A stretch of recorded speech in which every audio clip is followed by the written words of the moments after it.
놀라우신 아버지 하나님, 거룩한 주일을 주의 은혜 안에 드리게 하시고 봉사와 섬김으로 하나님의 교회를 받들게 하시며 말씀과 기도로 우리에게 은혜를 주시오니 고맙고 감사합니다.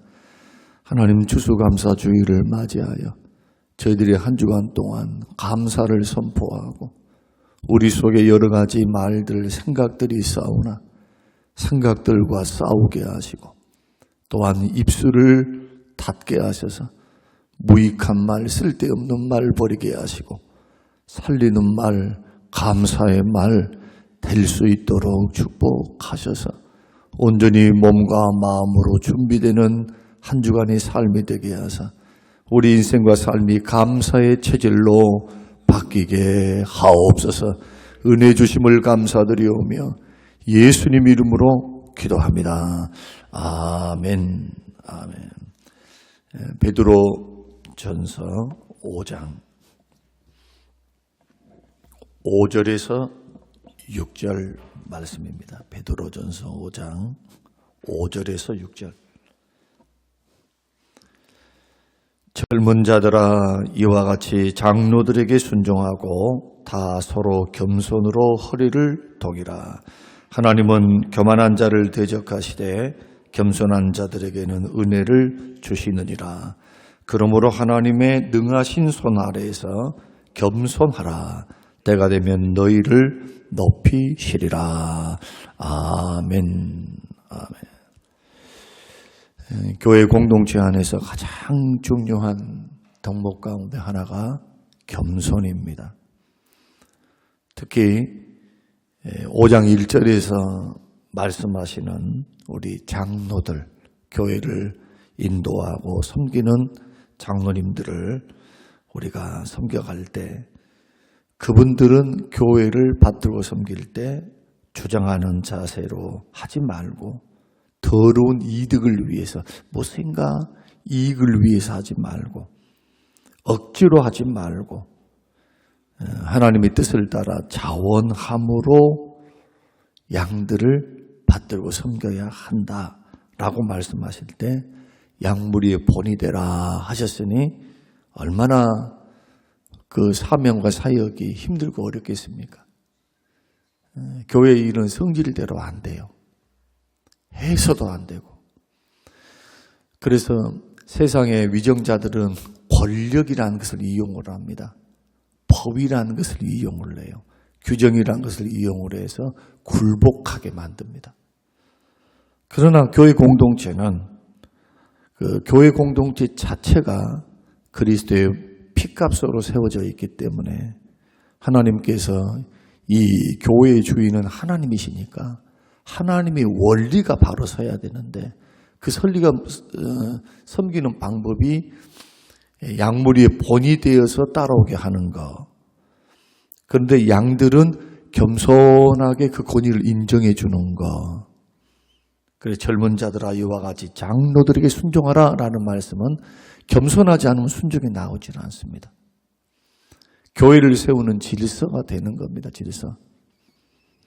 그래서 성도들은 특히 젊은 사람들은 조금 비판적일 수가 있거든요. 본인이 생각하는 한계, 본인이 생각하는 어떤 듣고 보고 하는 이런 것을 가지고 섣불리 판단을 해버려요. 근데 장로님들은 나이가 보통 45에서 70세 이전이니까 적어도 젊은 사람들보다 더 많은 경험을 가지고 있습니다. 교회를 받들고 인생을 살아가는 횟수가 더 많아요. 그러니 그분들의 권면, 그분들의 말들을 무시할 수 있는 성질의 것이 아닙니다. 젊은 사람들은 아직 인생을 안 살아봤어요. 경험을 못 해봤어요. 그런데도 주워 들은 이야기 가지고 누가 어땠다네, 이거 이렇다네, 젊은이들의 어떤 판단이다네. 그것은 세상 사람들이 하는 겁니다. 세상 사람들이. 세상은 변화를 위해서 여러 가지를 시도를 합니다. 그런데 교회는 하나님의 말씀, 변함없는 주어진 이 말씀에 의해서 변화가 되는 거죠. 개혁을 하는 거죠. 개혁이라고 하는 게 말씀의 뜻에 맞지 않을 때 개혁을 하는 거지. 세상하고 똑같은 체제를 가지고 그런다면 교회는 어떻게 되겠습니까? 여당, 야당 하면서 싸우고 야단되겠죠. 그래서 민주주의가 아니에요, 교회는. 민주주의 요소가 있지만 신본주의 체제라는 거예요, 이 체제가. 그리고 교회의 주인은 하나님이시지 절대로 성도들이 아닙니다. 특히나 목사나 장로들의 교회가 아니에요. 주님이 주인이십니다. 모두가 주의 말씀에 순종해서 그 뜻을 따라서 섬겨가는 거예요. 판단은 누가 하실까요? 하나님이 하시죠. 그날에 주님이 자리다 칭찬하시고 뭐 영광의 관을 주시든지 생명의 관을 주시든지 일한 대로 영원한 상급을 주시지 않겠습니까? 교회를 내 교회인 것처럼 하시면 안 돼요. 그리고 교회는 똑같은 부모 밑에서 태어나도 자식들이 제각각이에요. 비슷비슷해. 그런데 성격이나 성향들이요 달라요. 쌍둥이도 비슷비슷해요 다. 그러나 유전 형질 때문에 달라요. 마찬가지로 교회도 마찬가지입니다. 정치 제도가 조금 다르고 감독 정치가 있고 회중 정치가 있고 우리 같은 장로 정치가 있고 저기 로마 가톨릭까지 교황 정치가 있습니다. 어디가 가장 성경적일까요? 어떤 부분이? 성경이 말씀하신 대로 장로 정치라고 하는 것은 구약에서도 하나님께서 족장들과 장로들을 그 천부장, 백부장, 50부장 이런 사람들을 세워놓고 모세를 옆에서 돕게 했습니다. 굉장히 성경적이죠. 모세 혼자 일을 처리를 다 못합니다. 그러니까 그분들을 세워가지고 판단하고 자율권을 주되 최종적인 결정을 모세가 했어요. 그러니까 이러한 원리를 위원회 제도로 우리가 삼고 당회가 권위를 이양을 해준 겁니다. 성경적으로. 그러나 위원회 제도를 줬다고 해서 위원장에게 맡겼다 해서 모든 결정이 그분들이 회의에서 결정된 것이 결정이냐? 그렇지 않다는 거예요. 그렇지 않다는 거. 지도를 받으셔야 돼. 당회와 목사님으로부터 지도를 받으셔야죠. 너무 과한가? 너무 부족한가? 교회 전체를 바라보며 기도하는 목사 입장에서 이 덕이 되는가? 균형이 맞는가? 몰리지는 않았는가? 이런 부분들을 바라보면서 그 기관에 문제가 생기면은 없앨 수도 있어요, 당회가. 덕이 안 되는데. 그 권한을 누가 가졌어요? 성도들이 갖는 게 아닙니다.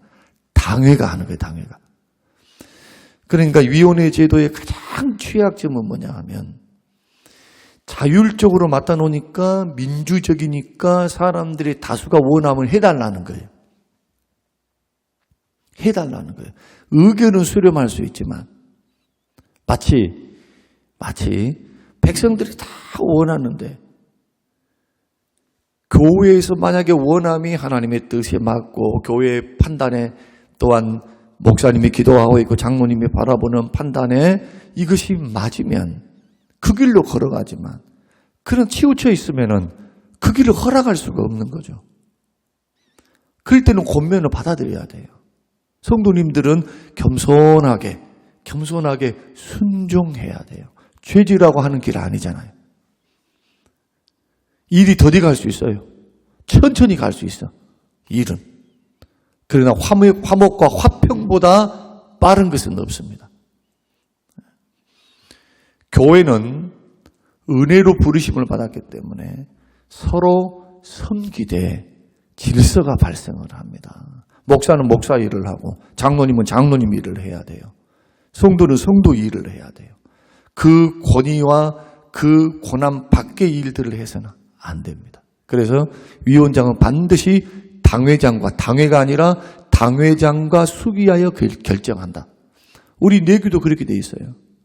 위원회가 장로님들하고 결정을 해가지고 우리 법입니다. 안 됩니다. 당회장하고 수기하여 결정한다. 언제나 물어봐야 돼요. 목사님에게. 목사님이 교회의 대표입니다. 장로님들은 교인들의 대표예요. 교인들의 의견을 수렴해서 목사님께 말을 해야 돼요. 왜? 당회장이니까. 이런 질서가 깨져버리면 이제 교회 안에서 목소리 큰 사람, 아니면 어떤 세를 얻은 사람의 목소리가 커지기 시작하면 교회는 상처를 받습니다. 죄가 들어옵니다. 분열이 됩니다. 마음이 갈라집니다. 뭔가요? 교만입니다. 겸손이란 뭐냐? 낮추는 겁니다. 하나님 앞에서. 그 상대방을 높이는 겁니다. 근데 놀랍게도 젊은 자들아라고 했으니까 여러분들 신앙 연조가 좀 짧으신 분들은 밖에서 다른 교회를 좀 다녀서 내 교회는 이러는데 이런 말씀은 좀 조심하셔야 돼요. 그 교회가 가지고 있는 내규가 있고 헌법 안에 교회만이 가지고 있는 내규와 규정이 있습니다. 정관이란 게 있어요. 이것은 교회를 세워나가는 단연간에 교회가 가지고 오는 어떤 법입니다. 내부적인 법이 되는 거예요. 우리 교회는 앞으로 이런 것을 가지고 합니다. 옆에 교회 것을 참고도 하고 저 교회를 참고도 하고 우리가 겪어보니까 이런 부분은 합의가 필요합니다. 라는 것. 이런 질서들을 자꾸 세워나가서 하나님의 교회를 받들고 섬겨야지. 그러니까 위원회 제도의 가장 큰 약점이 뭐냐? 저는 그런 교회에 있었기 때문에 알아요. 위원회 제도를 시행을 해서 하니까 위원장들이 고집을 피워불거나 그 위원회가 고집을 피우면 굉장히 힘들어지기 시작합니다. 목사님 말씀도 안 듣고 장로님들의 권면도 받지 않고 그럴 소지가 있는 게 위원회 제도예요. 차라리 장로님들이 결정을 해서 주일학교나 모든 부서에 이렇게 하십시오 저렇게 하십시오 해서 그 말씀을 따라서 순종할 사람은 순종하고 따라오면 좋은데 그러면은 순종할 사람은 꾸준히 순종하는 교회의 풍토가 조성이 될 거예요. 그런데 위원회 제도는 당회를 통해서 하는 것도 문제는 있습니다. 변화가 더뎌요. 장로님들이 다 할 수가 없어요. 일일이 가가지고 다 듣고 일일이 가서 그것은 자기 직업이 없는 사람이나 그렇게 할 수 있지 직업을 가지고 있는 사람들은 어떻게 그 일을 합니까? 교회를 못해요. 담임 목사도 마찬가지. 말씀 준비하고 기도하고 신방하고 또 어떤 활동을 하는데 어떻게 각 기관마다 쫓아다니면서 그렇게 할 수 있겠어요? 비효율적이에요. 절대로. 그러니까 모세의 하나님께 이드로 그 장인이 했던 그 성경의 기록대로 1000부장을 두고 100부장을 두고 50부장을 두고 10부장을 두어서 그들로 하여금 작은 권위 이것이 위원회, 회장, 그 다음에 회, 그리고 순 이런 식으로 질서를 이양해서 우리들이 그들을 세우고 교회는 어떻게 합니까? 1년에 한 번씩 발표하죠. 당회 결정을 발표하는 거예요. 위임해 주면서. 법이에요. 회장을 회장이다 하지 말고 권위자로 인정하고 순종하면서 존중하면서 건의도 하고 때로는 따라주면서 이런 데서 성숙함이 있다는 겁니다. 그리고 이 겸손으로 섬기는 것은 굉장히 중요한데 빌립보서 2장 3절 아무 일이든지 다툼이나 허용을 하지 말고 오직 겸손한 마음으로 각각 자기보다 남을 나게 여기고 왜 다툼이 일어납니까? 어떤 일이든지 허용을 하지 말라. 다툼과 허용이 있는 것은 교만이 있습니다. 고집이 있습니다. 자기 뜻만 옳다는 거예요. 자기 뜻만. 상대방의 의견도 듣고 다수의 의견도 좀 들어보고 그러면서 결정을 해도 안 늦을 텐데 자기가 딱 뜻을 세웠어. 생각을 딱 세웠어. 그 다음에 이 생각대로 안 되면 막 그 생각대로만 몰아가려고 그래요. 여러분 한번 생각해 보세요. 목사님이 만약에 그런 식으로 당회를 운영한다 그러면 어떻게 되겠습니까? 불만이 생기겠잖아요. 절대로 그런 것은 옳은 방법이 못 돼요. 듣고 그러나 가르쳐야 돼요. 이 길이 분명하게 장로님이나 목사님이나 이 길이 분명하면 의문을 가지고 있는 사람에게는 대화를 통해서 말을 해줘야 돼요. 이렇다 저렇다, 이 부분은 우리가 조금 더 시간이 걸려야 되겠다, 이런 부분들은 조금 이해해달라. 그러면 교회 안에서는 이해하지 못할 일이 없어요. 목사님이 개인적으로 찾아가면서 설득 못할까요? 다 할 수 있어요. 절대로 못하는 거 아니에요. 개인적으로 만나가지고 이 말합니다, 저 말합니다, 제가 기도하는 가운데 도와주십시오 하면 목사가 크게 잘못하지 않은 한 성도님들은 다 듣게 돼 있어요. 중요한 것은 그겁니다. 공동체를 세울 때 여러분 태도와 자세가, 특히 장로님들의 권위를 인정해 주셔야 돼요. 성경은 그들을 존중하라고 말합니다.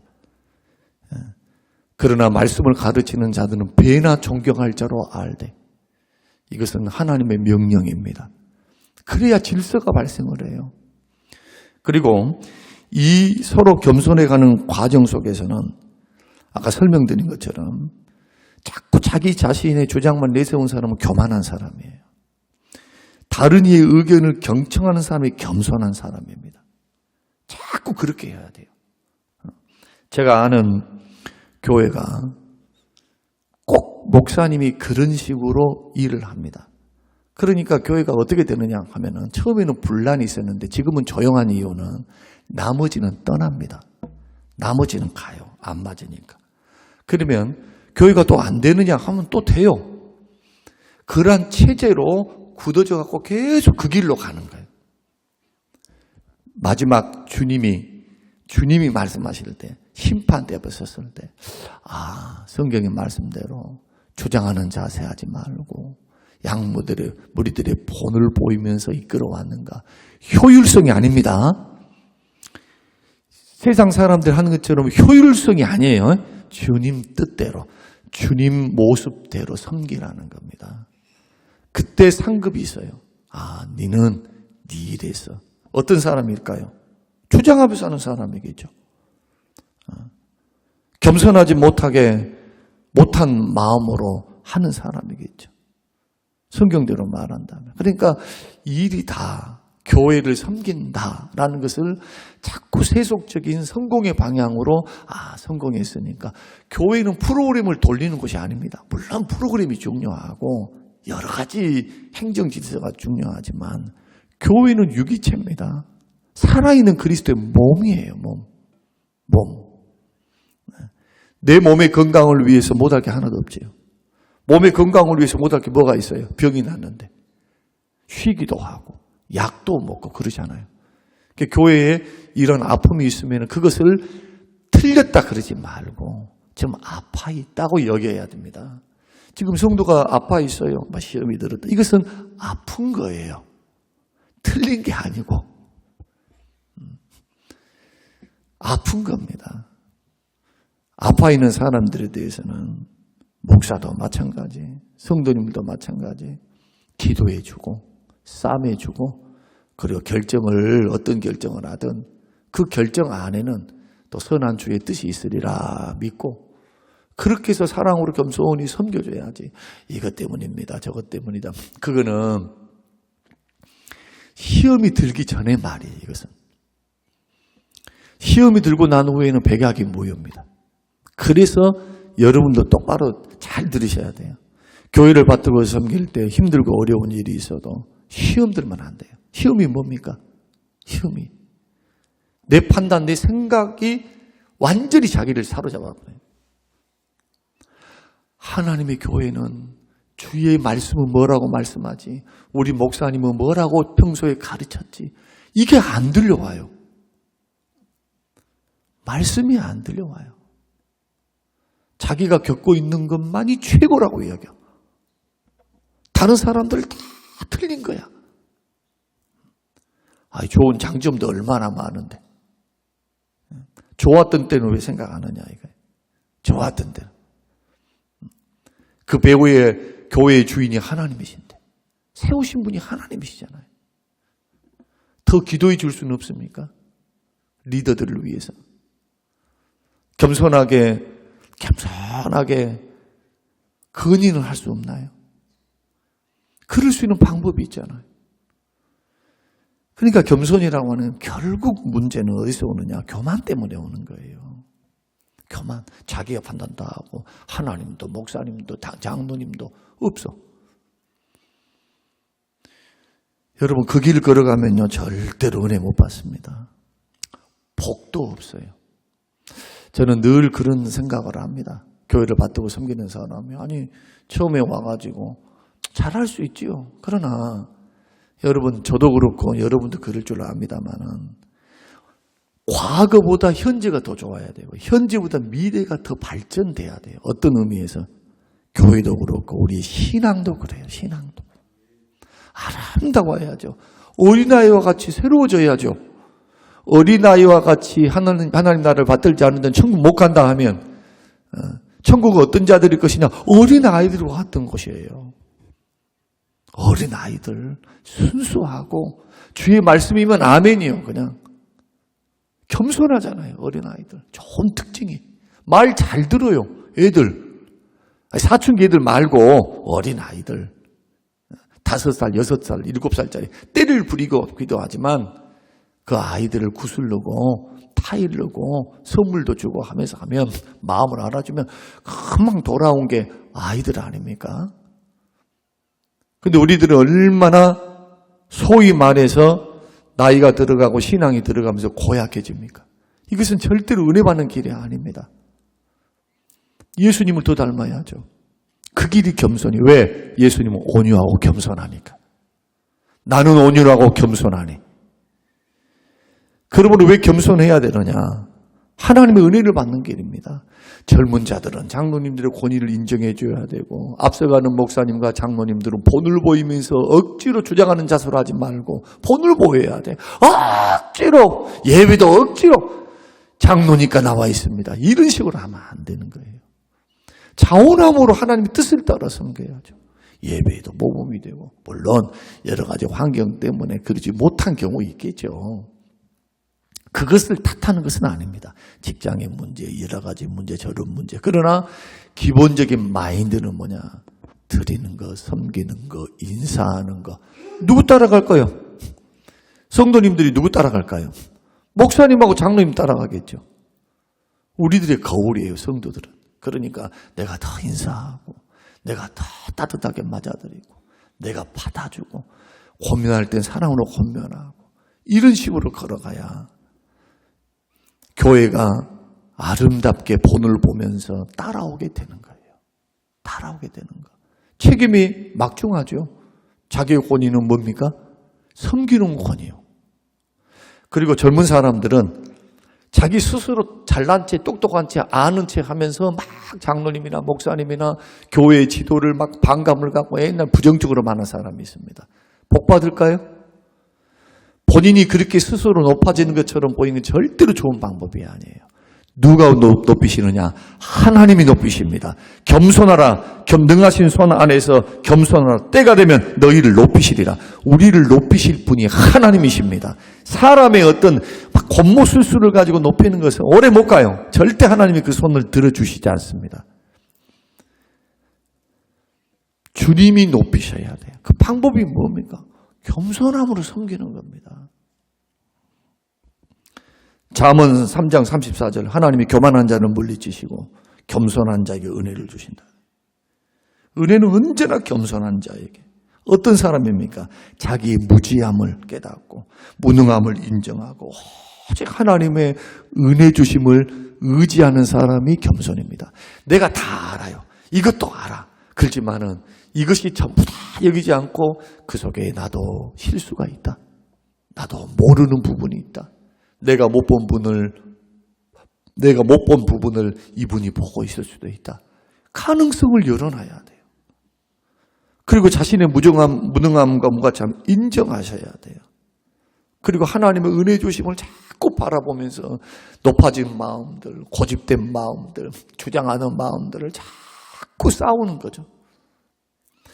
교회를 받들고 섬겨보니까 주장하는 자세로 가도 교회는 가고 겸손하게 바보같이 겸손하게 그냥 목사님이 그런 거 하는 것 같아도 가는데 결국 언제 교회가 건강함이 드러나느냐 하면은 문제가 발생했을 때예요. 시험이 교회에 들었을 때. 주장하는 자세로 했던 곳은 서로 네가 그냥 그동안에 가지고 있었던 불만들을 다 토로하기 시작합니다. 그러나 주장이 아닌 겸손함으로 본을 보이는 분은 좀 능력이 없어 보여도요. 성도님들이 인정하면 따라와요. 결국 마지막 목사님들의 마지막을 가만히 은퇴 시점을 보면서 깨닫는 것 가운데 하나가 뭐냐 하면은 겸손함과 온유함으로 양들을 사랑하고 목회했던 분들이 큰 부흥을 못 일으켰다 할지라도 끝이 너무너무 좋습니다. 하나님이 은혜 주시고 하나님이 축복도 주세요. 그러나 카리스마 있습니다. 막 주장하면서 하면요. 죄송하지만 그렇게 배운 성도들이 똑같이 그렇게 해요. 꼭 기억하셔야 돼요. 하나님 앞에서 우리의 살 길, 교회가 살 길, 개인이 살 길은 겸손이다. 겸손함으로. 장모님과 목사님들은 본을 보이면서 본을 보여 권위를 안 쓰려면 겸손해야 되겠잖아요. 자기가 더 솔선수범을 해야 되니까 겸손하게 주장하는 자세 하지 말고 젊은 사람들은 성도님들은 그 권위를 인정해주고 순종해주는 거예요. 죄된 길이 아니면 따라가야 돼요. 한번 따라가 봐야 돼요. 시행착오를 겪더라도 따라가 봐야 돼요. 따라가면 그 중간중간 기도하는 분들이고 교회 전체를 보고 있기 때문에 알아요. 아, 빨리 고쳐야 되겠다. 이런 부분으로 가야 되겠다. 그래도 안 늦어. 그런데 뒤에서만 다 보고 있으면서 그 위치에 안 서 있어 보니까 잘 모를 수 있잖아요. 그러니까 이때는 따라와 주면서 조용하게 건의해서 이런 부분이 있습니다. 라고 말을 하면 그것을 목사님과 장로님들이 판단할 수 있도록 권위를 인정해 줘야 돼요. 권위를. 이것도 성도님들의 겸손이 된다. 그러면 결국 겸손하면 어떻게 되는가 하면은 6절 다시 한번 같이 한번 읽겠습니다. 시작. 그러므로 하나님의 능하신 손 아래에서 겸손하라. 때가 되면 너희를 높이시리라. 여러분, 우리 믿음의 길을 걸어갈 때 하나님이 세우신 권위는 사람이 무너뜨릴 수가 없습니다. 여러분 꼭 기억하셔야 돼요. 하나님이 세우신 권위는 사람이 무너뜨릴 수 없어요. 하나님이 세우셨으니까. 자기가 세운 권위는 사람이 무너뜨리면 무너져요. 하나님이 세워주셔야 될 줄로 믿습니다. 그 길이 겸손으로 은혜 받는 길이에요. 자꾸 겸손으로.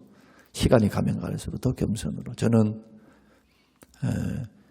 지금 나이가 들어가면서 마음에 또 작심하고 아침에 일어날 때마다 제가 작심한 게 있어요. 두 가지를 작심합니다. 하나는 뭐냐? 감사하리라. 감사. 하나님 앞에 감사. 어떤 일이든지 감사로 하나님께 영광 올려드리리라. 어떠한 문제가 어땠습니다. 물론 그것을 판단할 수 있지만 그러나 마지막은 언제나 감사해. 또 하나는 겸손하게 섬기리라. 겸손 속에는 사랑도 들어가 있어요. 겸손하게.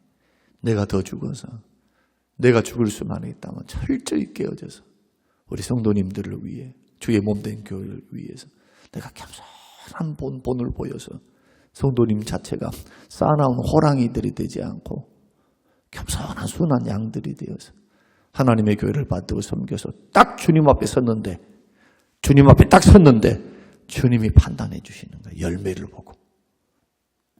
네가 진짜다. 열매를 보고. 성령의 9가지 열매를 보고. 육신의 열매가 아니라. 그것을 판단하실 주님 앞에 우리 설 수 있도록 하나님이 눈에 안 보인다 해서 그렇게 걸어가는 것은 어리석은 겁니다. 언제나 말씀을 떠올리십시오. 자꾸 말씀 앞에서 자신을 다듬으세요. 말씀 앞에서 개혁하세요. 자꾸.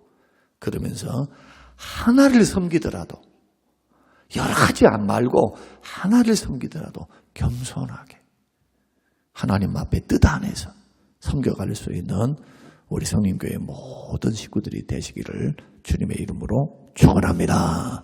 고마우신 아버지 감사합니다. 오늘 교회를 섬기는 방법, 장로님들을 섬기는 성도의 자세, 또 성도를 섬기는 장로님들의 자세, 주님 가르쳐 주신 대로 순종하여 작지만 강한 교회, 그러나 시간이 갈수록 커져가는 교회, 부흥하는 교회, 영향력도 커져가고 재정도 커져가 드리고 베풀고 섬기며 나누며 생명을 살리며 지역사회를 선도하는 광주중앙 광주 성림교회 될 수 있도록 복을 내려 주시옵소서. 감사드리오며 예수님 이름으로 기도합니다. 아멘.